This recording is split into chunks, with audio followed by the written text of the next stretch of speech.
অবলোকন করেন, মানে দেখেন সৃষ্টি রহস্য আমার দেখেন। এই হলো নামাজের হাল। এখন বিরাট বিশাল আয়োজন, লাস্টে খুদের ঠিক। এখানে মুফতি আছে, মুহাদ্দিস আছে, মুফাসসির কোরআন আছে, তাফসীর কারক আছে। তাহলে এই নামাজ গেল কোথায়? এই নামাজে মানুষের ফায়সা যত খারাপের থেকে হেফাজত করে। আচ্ছা, তারপরে এই যে ব্যাপারটা হয়েছে কি, এখন এখানে একটা এখানে চলতেছে প্রতিযোগিতা কুরবানি। এ তো কিছু না, কিছু না, না নাথিং।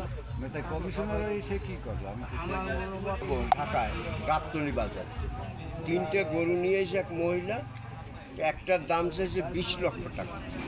পাবলিক তার ওই 3 দিনের ভিতরে আর কেউ গরুর দাম পায় না। তারপর সে মা আপনি গরু নিয়ে আসলেন, কয় বাবা কী করবো, এত স্বাদের গরু